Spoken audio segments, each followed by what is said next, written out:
podcast. And we are live here. I roll in oddly. I still haven't figured out the whole system for going live and making it smooth. I don't like to leave people on that splash screen. So what we're going to do is treat this more like a regular show, and as we get through, we'll mix it up here. But today, we are going to talk about the games that got bumped. Army at Virginia, Loyola at Richmond, both games that were supposed to be played today, and they got bumped to Sunday. No big deal with Loyola at Richmond because it's still going to be televised, but Army at Virginia is no longer going to be televised. Hello, Olive. I know my daughter here is saying hello to me here in the chat already. So that stunk because I was super pumped about watching Army Virginia. And like I had said, I think one of the games I was the most excited for was going to be Loyola at Richmond. I think that's a big one. But we still have a bunch of games that we're going to get to watch that are actually going to be really good. We have Jacksonville at North Carolina. Now, as I look at the schedule, that's a later game here today. That's one of the 6 p.m. games. We have Jacksonville at North Carolina at 6, and we have Denver at Air Force at 7. So those are our nightcaps, but during the day, we have a bunch of good games too. But first, let us talk about Jacksonville at North Carolina. Jacksonville came out on Wednesday, and they put the big hurt on Bellarmine, 19-8 in their opener at home. Bellarmine traveled down to play Jacksonville there. Jack Dolan, he played big. 3 goals, 3 helpers for Jacksonville. Brett Riley, he also was pretty good on the day, a goal and 4 helpers. And the problem for Jacksonville is their goalie, Adam Baker. He had a tough go, 33% off 4 saves, 8 goals against. Now, sometimes you see in routes goalies don't play as well. They don't get tested as much. They don't get in a rhythm. So Jacksonville needs him to be better for sure against a really tough North Carolina team because North Carolina is absolutely brutal. For UNC, usual suspects at play. Gray 6-1 against Denver. Perry 1-3. Solomon 3-1. Kelly 3-1. Trippy 3 assists. So Jacksonville does not have the firepower on defense or the power on defense to hold all these guys down. So what are the keys for Jacksonville here? One, they're going to hope that rookie goaltender Colin Krieg, if he gets to start for UNC again, which he probably will, doesn't go 65% between the pipes as he did against Denver last week. 11 saves versus 6 goals against. Other keys for Jacksonville, pretty much they have to play flawless lacrosse. They have to play a perfect game top to bottom. Some things that you want to see out of the box score. If they were to upset North Carolina, things that you would probably see in the box score, they got to keep the turnovers down. And I'm talking, you've got to take care of the ball better than you will all year long here. I'm talking like less than 10 turnovers, less than 8 turnovers. They have to take care of the ball or UNC is going to score in transition. That is a fact. Now, the one good thing for Jacksonville, their face-off man, Nathan Kapp, 27 of 31 against Bellarmine. So that was one of my keys initially before I remembered that stat out of him in the last game, was that they need to win faceoffs. They're going to need to win possessions. And at the time I was saying you'd be lucky to get a 50-50 split. But Jacksonville, if they can win that possession battle, win more possessions in North Carolina and take care of the ball, and their goalie doesn't go 33% between the pipes and actually puts up a bunch of saves, well, now we've got, a scenario in which Jacksonville can be in this game. But all of those things, to be sure, are tall tasks. They're going to have to play perfect start to finish. And obviously, everyone here that has half a brain is going to take North Carolina to win this game. But there is a world, don't let the whole 24 or however many goals they put up against Denver in the beating. North Carolina's loaded, but don't assume that's going to be the norm all the way across the board for North Carolina. I'm going to do this a little bit later here. I'm going to do a film breakdown. I put it up on Twitter, a sequence of replays that kind of show the difference between how Duke played Denver and how North Carolina played Denver. And you could see where if Duke played a similar defensive strategy to North Carolina the whole game, because North Carolina has the hindsight of seeing Denver play twice before they face them, then that Duke game may have been different, because that second half when Duke started playing help defense against Denver, they started trouncing Denver, and North Carolina played really heavy help defense against Denver right from the very beginning. So we'll go through a little bit. Once we get done talking about all the games, I'll actually do some film stuff, and I'll draw on the screen and all that crap. We'll get a little bit nerdy and watch that, but that's going to be key. Jacksonville needs Cap to win all of the faceoffs, not just some of the faceoffs. He needs to win pretty much all of the faceoffs, and they have to play a flawless game top to bottom. It's going to be tough. Bernardo, you are here. What's up, buddy? Curious to see if UNC is going to pick apart Jacksonville just like they did Denver. Denver played pretty terribly, though. Yes, and it's what I kind of already touched on. Jacksonville's going to have to play insane ball across the board the entire game, the full 60 minutes in order to be in this game in the end. But they're capable. They're capable of coming out and playing North Carolina tougher than people think. They've got a lot of transfers. They got a Hopkins transfer, Maryland transfer. So they got some kids from some of these blue blood programs coming down there and are buying into what Galloway's doing. And I'm a big Galloway fan, obviously, anyway, because of his ties to Cuse and just him generally being a savage. So that's a big deal. So, yeah. I don't know. Virginia Army predictions. I'm predicting. This comes from Kid Trunks. Virginia Army. I am 100% predicting Virginia in this game, and I'm predicting Virginia by a margin that you would normally maybe not see against a military academy team. But Army, all the military academies lost a lot of guys to graduation, so they're not like all these other teams. The military academies, all of them have lost all of their seniors, whereas all these other teams have kept all their seniors, or most of them, and then some of these ACC teams have actually gained players in the transfer portal. So that'll be a big deal. Jesse Bruning, can I get a shout out for my mother-in-law, Donna? She's a huge Epstein fan. So is that what you're really saying, Jesse? That your mother-in-law is a huge Epstein fan? Because that is funny if she is. But hey, let's give a shout out to Donna and her love of Joey Epstein. I too am a big Joey Epstein fan and a big Joey Epstein believer, and I hope to see him be a lot more healthy, a lot healthier this year, because he was definitely hobbled. He reminded me a great deal last year of what it looked like watching Connor Fields play. It was painful to watch Connor Fields play through his senior year because of his injury, and I felt like that was what we were getting when we were watching Epstein last year, was a man, or a kid that was a shell of his former self due to injury, and I'm hoping to see him back 100% here. All right, so let's get back to it. I get easily sidetracked. I say that I'm not going to take questions, and then I see people pop questions in here, and I get all excited and start talking. Another game, and this one isn't probably on a lot of people's radars, but it is on mine, is Sacred Heart at Stony Brook. Stony Brook 5-2 at the season's end last year, and Stony Brook plays Syracuse, so this is partly why I want to see these guys play. Stony Brook beat Sacred Heart 13-12 last year in a nail-biter. Tom Hahn, he was good for 3 goals and a helper in that win. Mike McCannell, 1 goal, 4 helpers for Stony Brook. Sacred Heart was the opposite of Stony Brook. They were 1-5. They beat Hartford to start the season and then put up 5 straight L's against Bucknell, Brown, UMBC, Stony Brook, and Providence. Again, all teams that were playing good lacrosse last year. So it's kind of that Towson thing where it's like, hey, we're not a terrible team, as evidenced by the fact that they could hang in these games they played, but just not good enough to beat these teams that end up being on their schedule. A problem here for Sacred Heart is that Stony Brook brings back everybody on their roster. Literally, you go down their top 6, 7 leading scorers. I think they bring back every single one of them. So that's going to help Stony Brook a great deal against Sacred Heart. So I took Stony Brook in our picks for this week, and I think that they're going to win this game. They could win it by a margin, or it could be another dogfight. Nobody knows here in this COVID season because everything is crazy. Another game, and this may now be kind of today's biggest game. It's not going to be today's biggest game because we do have Denver and Air Force, and that's a big one. But in terms of 2 very closely matched teams going at it, and both of them with potential to make runs in the playoffs, Robert Morris at High Point. High Point is going to have their hands full with the Robert Morris attack. Keeley, 4 goals and a helper last week against Duke. Smith, 3 goals and a helper against Duke. Perkins was quiet with just an assist. So that attack unit, they all put up points, but Perkins, expect to see him. Maybe it's his old bones and his knees that were just sore. He's the Van Wilder of college lacrosse, as we've been saying. I think I put up a meme talking about him being Bert Kreischer, who is Van Wilder, for any of you who don't know. So Bert Kreischer made it into lacrosse Twitter last week because he is the human that they based the Van Wilder story off of. And I don't know if you don't know who Bert Kreischer is, look up The Machine on YouTube and give that a watch. It is absolutely hilarious. And it was how I was introduced to Bert Kreischer, and now I'm a big fan.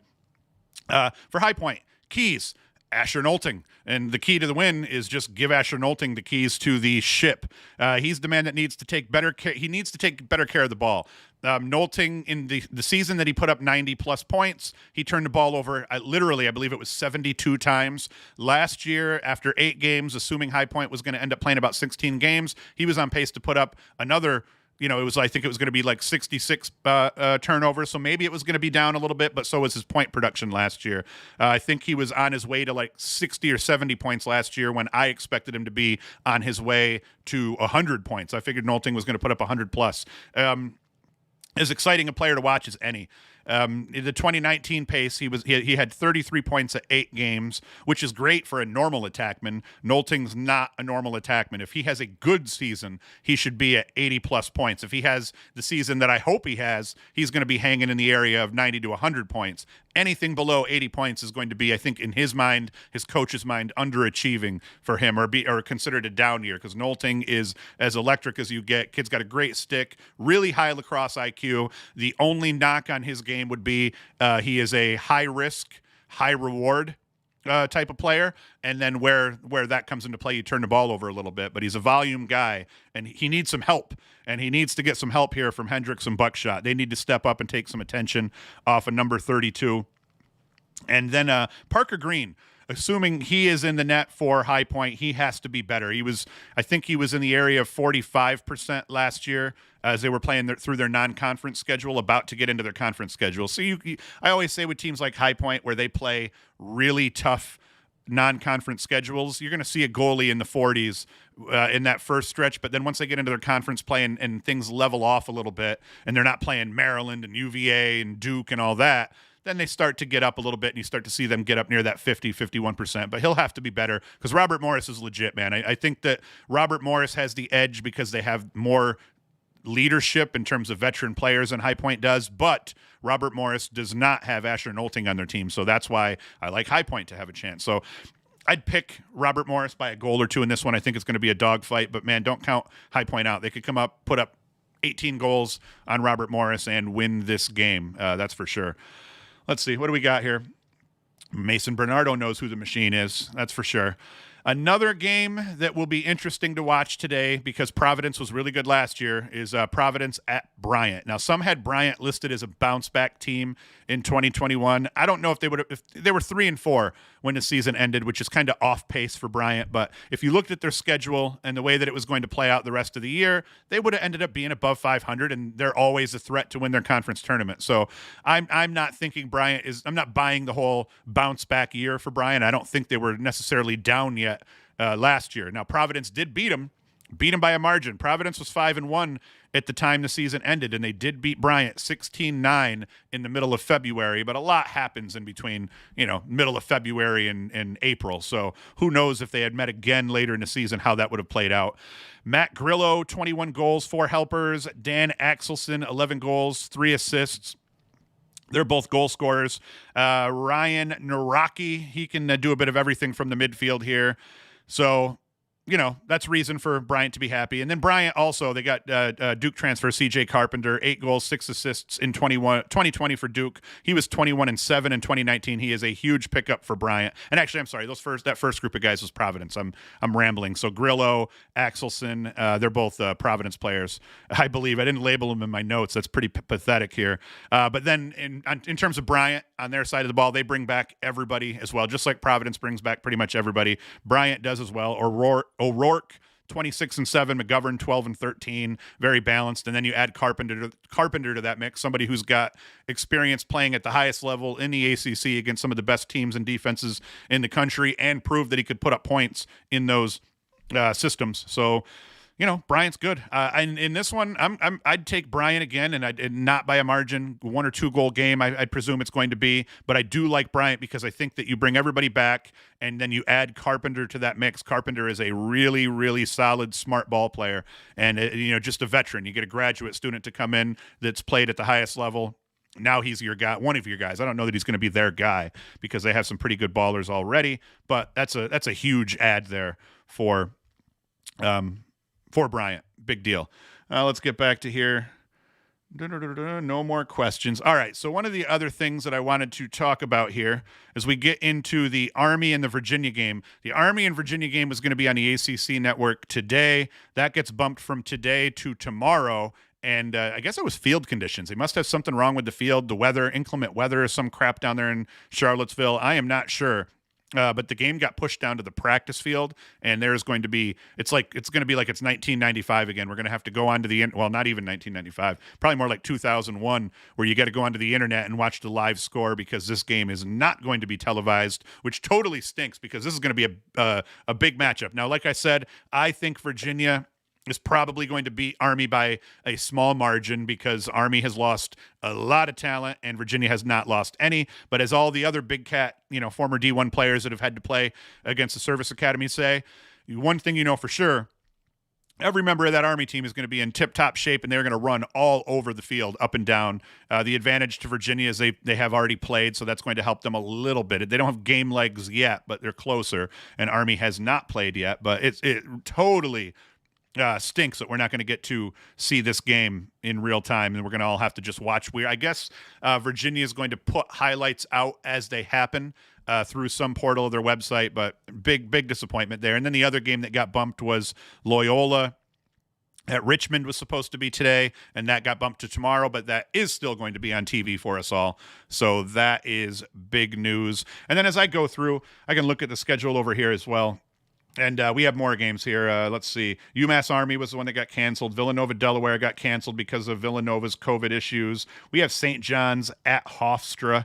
So that'll be at noon today, and there is a web stream for that. You guys, you can go to InsideLacrosse.com/league/DI/calendar/2021, and you can see all these games here. A lot of people still don't know this calendar exists, and it blows my mind because it is a pretty good tool. St. John's at Hofstra, Providence at Bryant, we talked about. Mercer is at Duke today, and without Goldsmith, Mercer's going to get waxed. I think that you're going to see Duke come out and actually win this game and cover the spread in this game. I don't think Mercer has the talent, the depth. They don't have a lot of things that they're going to need to try to hang with Duke today, at Duke nonetheless. So I think Duke is probably going to put it on Mercer, and that is at Duke at 1 o'clock on the ACC network, so you get to watch that. A game I talked about earlier in the week that I was excited to see was, let me get to it in here because I do have notes for this one. It was Towson at St. Joe's. St. Joe's returns a huge chunk of last year's roster that went 5-2. And if Towson can play them tough or even pull out a win in this game, then we know that Towson's moving in the right direction. So I don't know. I end up watching a lot of these teams, and I end up becoming fans of either the teams or the coaches or certain players that play for them. And there's just something about Towson I've always kind of dug. So I don't like seeing Towson. I didn't like seeing Towson 0-6 last year. I don't want them to continue that terrible pace. That was rough. And we have Mount St. Mary's at VMI. That's postponed, it says here. Jackson, yep, so we talked about them all. Denver at Air Force. Now, this is we talked about this in Wednesday's show, so I don't want to beat these, dead.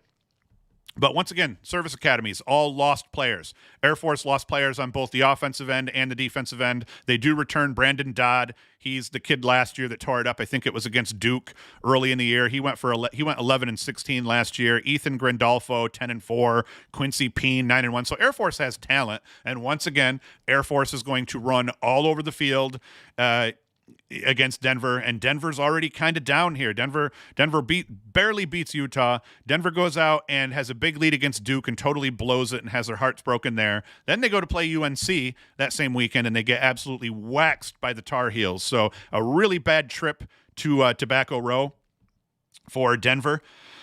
And it feels like it's only their fourth game, but it feels like this is kind of a must-win, and it's not. It's not a must-win for Denver, but it certainly feels that way because you don't want to go in and drop one to Air Force. And everybody's like, well, why not? Air Force is always good for upsetting teams. But as I said in Wednesday's show, Air Force does not play Denver well. Denver has traditionally owned Air Force. Even the years where Air Force has upset someone in the early season, it was not Denver. Denver typically beats Air Force by 4, 5, 6 goal margin. And honestly, I feel like Denver's getting a bad rap, and people just aren't looking at the matchups totally and not seeing that Denver is not a bad team. I wouldn't even call Denver down. I think Denver is a team that is still trying to figure it out offensively. They went through a year last year where Jack Hanna was absolutely on fire and tore it up, but they didn't have a true ball-carrying attackman, which now they do have that in Jackson Morrill. Silstrop looks a little better, so I think Denver just has to find their legs. They've got to find their identity offensively. That's one of the things we're going to kind of show here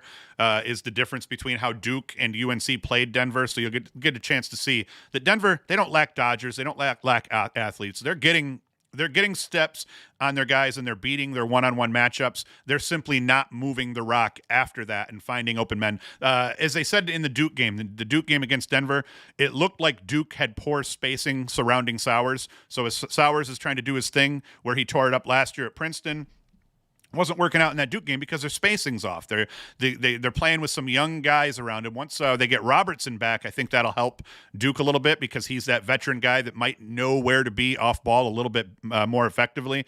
So I don't know. I think that Denver probably will be Air Force. Maybe it'll be a little closer than it has been in the past between those two teams because Air Force, once again, Service Academy can surprise us on any given day, but they lost a lot and Denver didn't. So even with Denver getting waxed by North Carolina, I still think Denver has a better roster, a better squad than Air Force, and that they will likely pull this one out. I wouldn't put any money on it in terms of, how badly they'll beat them if they do or what the score would be, but I just have a feeling that Denver's going to bounce back and play a tough game today and beat the Air Force. Let's see here. What else we got to talk about?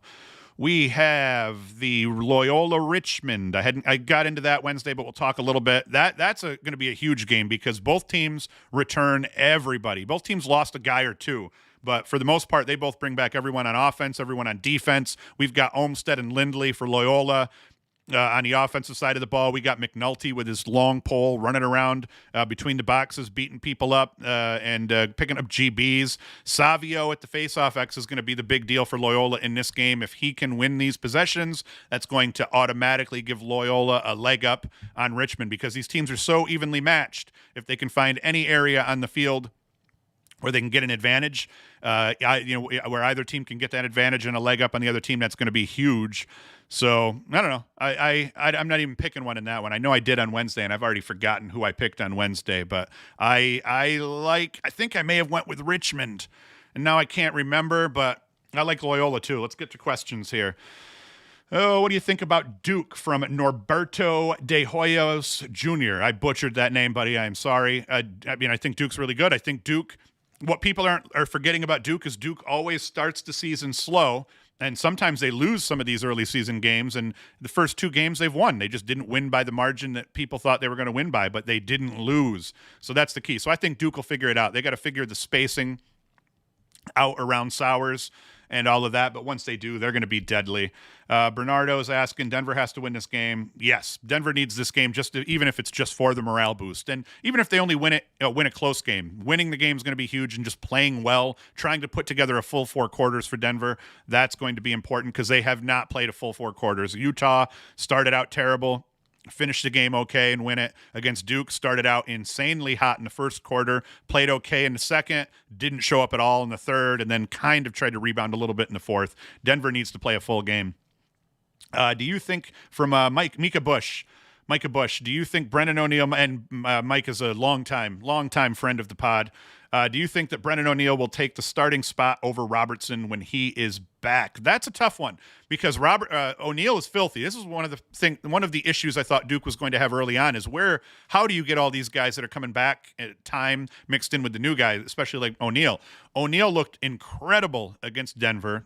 He looked okay against Robert Morris, but the problem ends up being if your problem on offense is you're having spacing issues and guys aren't always where they should be, putting Robertson down there at attack is going to help a great deal with making sure that flows a little better. Not just because he'll be in better spaces, but he can help these other guys get sorted out too. People don't realize when you have dudes like Robertson and Sowers and you have these vets, they coach these guys on the field. Robertson may end up pointing to the left wing over there as he's heading into the crease. And I think the other big problem with Duke so far is not having Robertson, who's a righty. You end up having 2 lefties and a righty on attack. You have Williams, who's a lefty finisher, O'Neill, who's a lefty finisher, and then Sowers, who runs all over the place. So the field didn't feel balanced. I forget whose podcast I was listening to. Was it Mark Dixon talking about the field just did not look balanced? And I totally agree. Sowers is used to being able to go either way and having shooters ready to spot up, and spacing just wasn't there. So I think Duke will figure that out, and they're going to end up playing a lot better. Did I just find a way to talk about Duke when someone didn't ask me about Duke? Is that what just happened? No, it was a Duke question. That's right.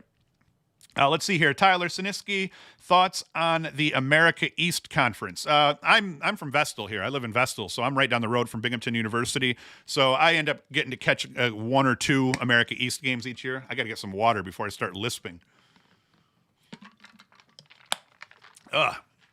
So I think that Stony Brook is one of the stronger teams this year. I think that they have a good shot at winning the America East. I think Albany, as long as they can regroup here and find an offensive identity around the players that they have on the field, it's not going to be Nanahoke. DeHoga is not going to be the guy that's going to carry the ball, dodge, and run that offense. He needs to be the guy to organize, get people in position, and then just be the off-ball guy that he is. Now, he will dodge, and he'll beast people down the alley and from out top. I'm just saying Albany needs a dude who can carry the ball consistently and put up points consistently beside Nanakoke, and they just did not gel last year. And then Albany defensively at the faceoff dot. Albany has always struggled to a degree on the defensive side of the ball compared to the offensive side. They've always been able to put up goals. They've always had a hard time stopping the other team from doing so. So that's going to be the key for Albany. I think Stony Brook is my favorite, though. Stony Brook is solid across the board, coming off a good season last year. I think that you're going to see them repeat, and I think Stony Brook, in my mind, has the best chance of winning the American East. Let's see here. Mad Laxer says, thanks for doing this. You're welcome. It's pretty easy for me to come down here and just bullcrap about lacrosse in the morning. Granted, I did have to buy a boatload of equipment over the last 2 years to make it happen, but, oh, man, he took it away. Oh, no, Max Laxer said that. Oh, Tyler took his comment off. Glenn Hoffman, Duke is loaded as usual. They will figure out what to do with Sowers. I agree. You spelled Sowers wrong, though, there, bud. Check that out. Sowers. His dad might even be watching this, and he would not approve of your spelling, your butchering of his last name. Michael Bacaletz, which is a pretty cool name. Do you think Jacksonville will win the SoCon? Now, I would like for Jacksonville to win the SoCon. If I got to pick the team that won the SoCon, I would say I'd pick Jacksonville. I'm a Galloway fan. I like what they're doing down there. I like Evan Tyler. He's a beast midfielder down there. But I do not know. I think that the SoCon, you got, Richmond and High Point in the SoCon as well. I think that Richmond is probably the favorite to win the SoCon, and I think High Point and Jacksonville are right down there below them. I think that Jacksonville was down last year. I think they had a losing record when the season ended last year, but I think that Jacksonville, with some of the key pieces they brought back and added to the mix and transfer, I think that Jacksonville could definitely end up in that second or third spot, and any one of them could just upset Richmond. I like Richmond, though. I think Richmond's my favorite to win the SoCon, and I think High Point and Jacksonville are right behind them. And then I hope someone else surprises us and steps up and plays tough as well. Let's see here. Bernardo again. It is early in the season, very early, but do you think Chris Gray could be better than Sowers? I don't think Chris Gray is better than Sowers. I get that a lot of people love watching Chris Gray play, and if you're not really paying attention to these games, it's easy to look at Chris Gray and be like, oh my God, how is he not the favorite to win the Tewaaraton? And maybe he will win the Tewaaraton at the end of the day. But the same thing I said, all right, you had, I forget who, you had, oh geez, the dude from Loyola, guys, come on. I'm totally drawing a blank on Pat Spencer. Oh my goodness, that was horrifying me. I was just about having a stroke right there, not being able to pull that name out of my data bank. The year Pat Spencer won the Tewaaraton, you also had other dudes tear it up. Mike Sowers had a big year that year.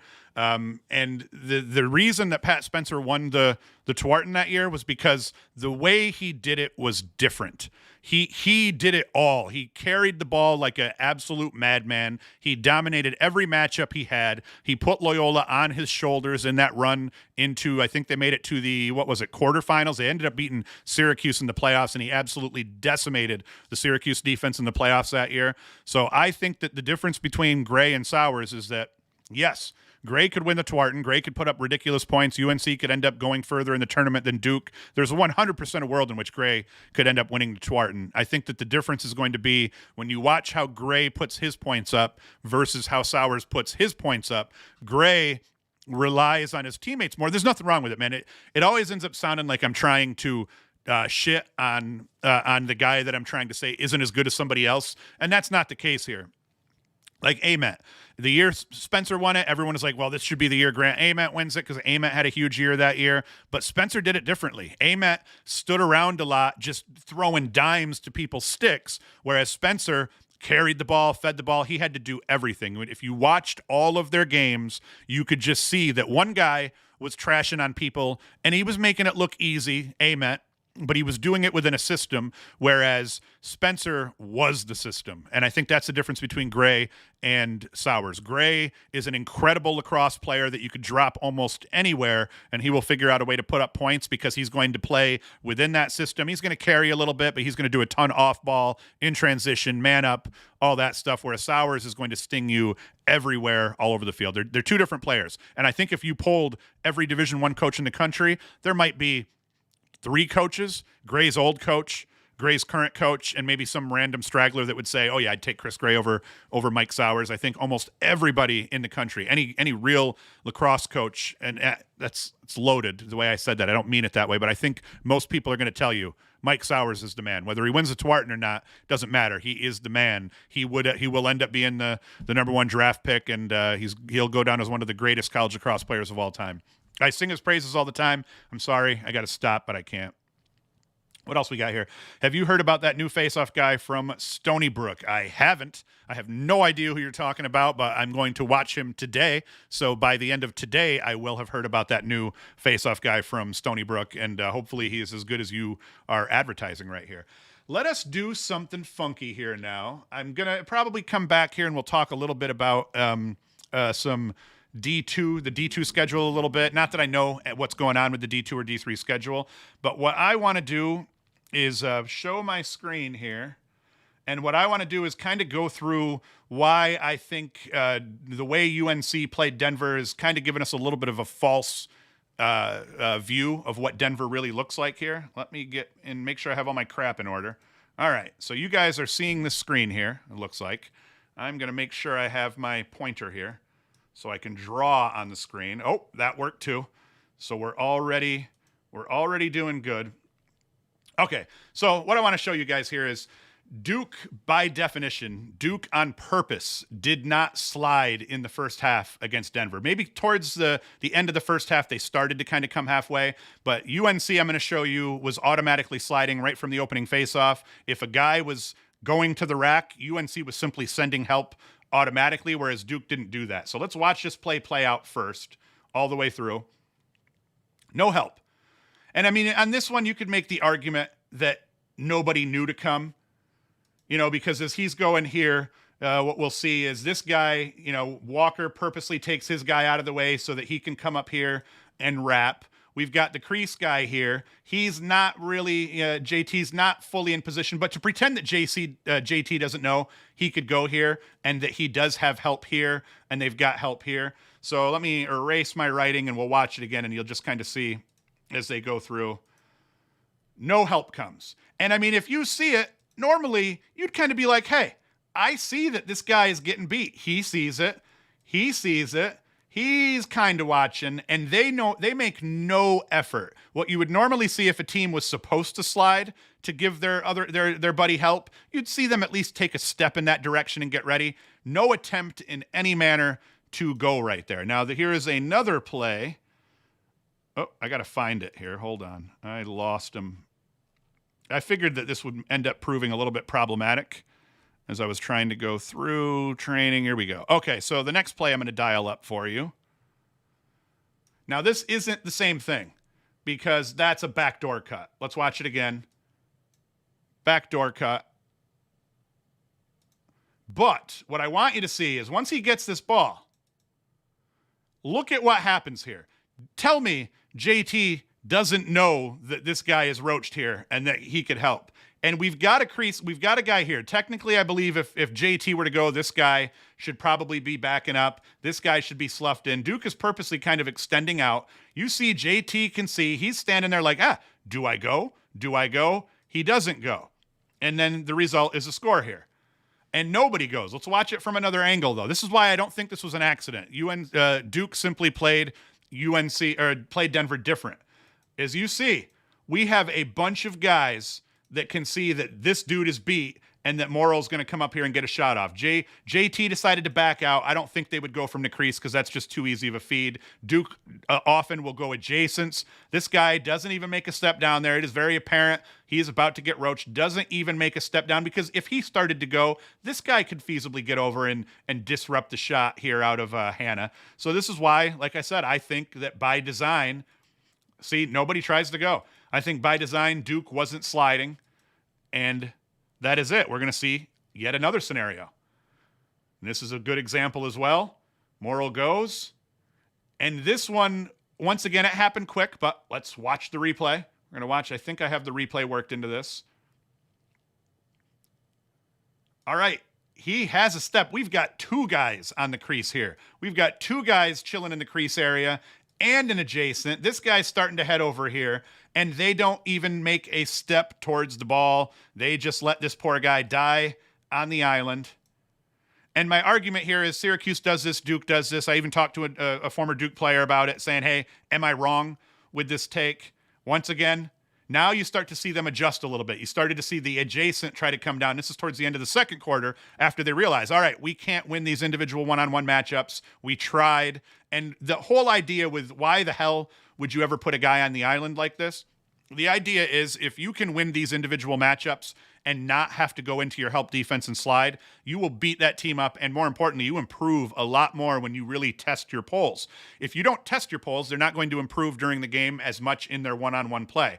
So in the first half of this game, Duke tested their guys at X, trying to see if they could win those matchups and not get beat, maybe make a save. It didn't work out. So you're going to see them here in this clip help. You see a back door. Boom. Okay. Earlier in the game when this happened, this guy didn't fire. Nobody from here came down to help. Everybody stayed put, and they would have normally just let Morrill come up here and score a goal. That was by design. They're saying, hey, you're responsible for your own man. You don't have help. If they score, they score. Now in the second half, Duke comes out realizing we're not winning those matchups. We can't play like that. They send help. It's subtle, but it's there. And if we watch it again, we see another play here coming up the other side. They're sending help automatically. And that's the kind, just sending that help, showing that help, ended up taking Denver out of their game. Now we're going to go a little deeper. Let's watch what UNC did. How did they play it differently? That is not a man that is beat. That is a man, he was playing really solid defense on the high side. He wasn't giving up the underneath. And you see this pole come from here. He's going to lock off the inside roll. That's called the coma slide back when I used to play and coach. You're going to come underneath from across the crease and take away the inside roll because this guy's playing on the high side. So let's go back to that again. Perfect way to double team. Now that does open up a shot out here, but your goalie makes a save. So that's okay. You're going to give them those outside shots versus giving them that inside roll for a goal. And then we have another example here. Ooh, I apparently have audio on this one still.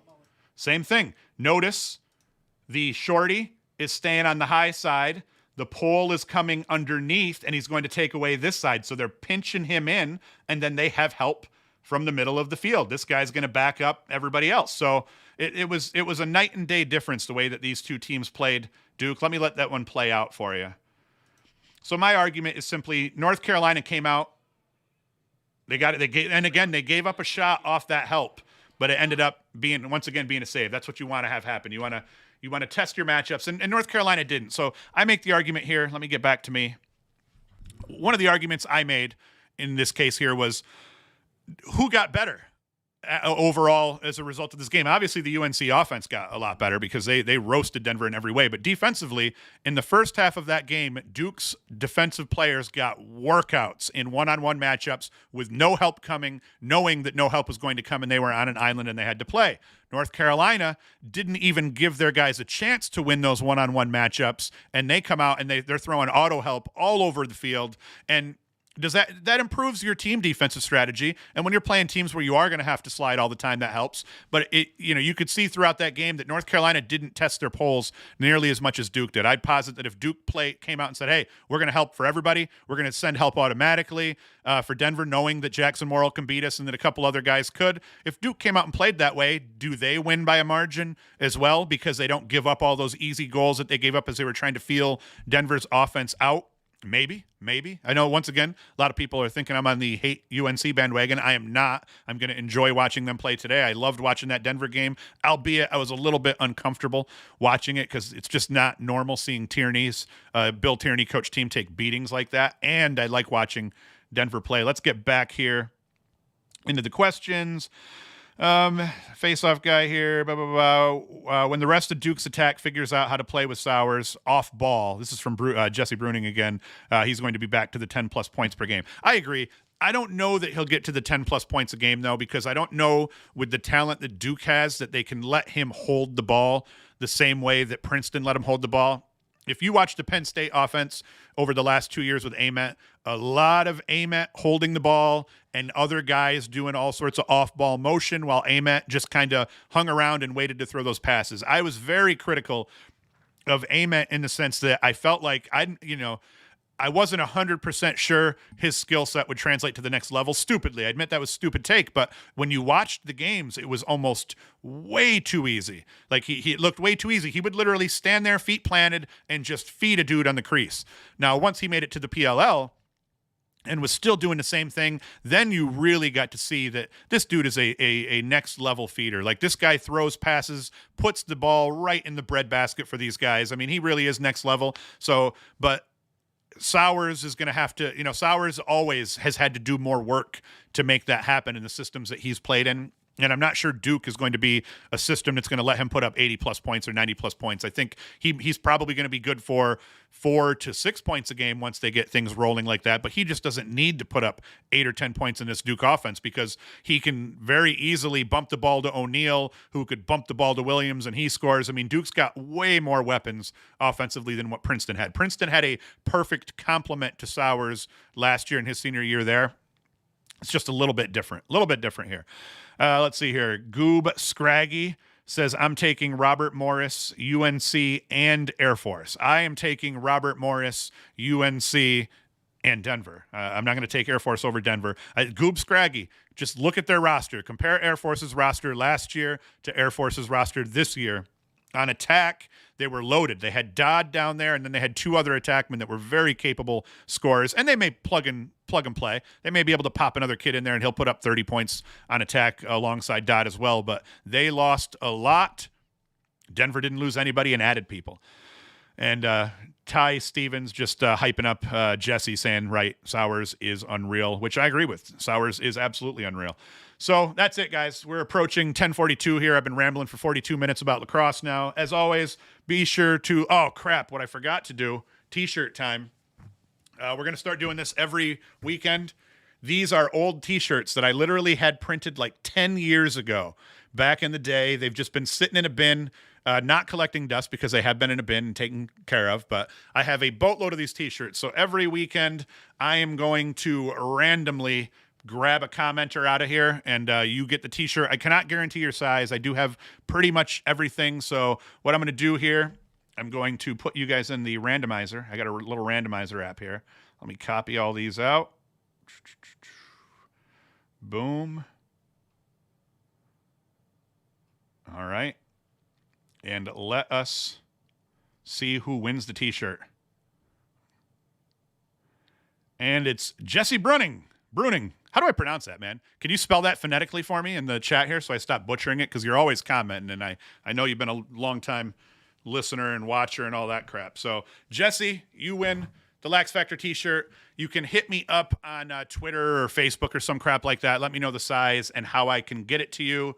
But you are the winner of the T-shirt. And every Saturday morning, until I have no more of these T-shirts left, I will give one T-shirt away at the end of the live stream, and I will ship that bad boy out to you.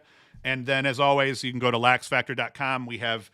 I love ugly shorts, as you can see here. So we still have a couple pairs of these left, the ugly Rampage shorts.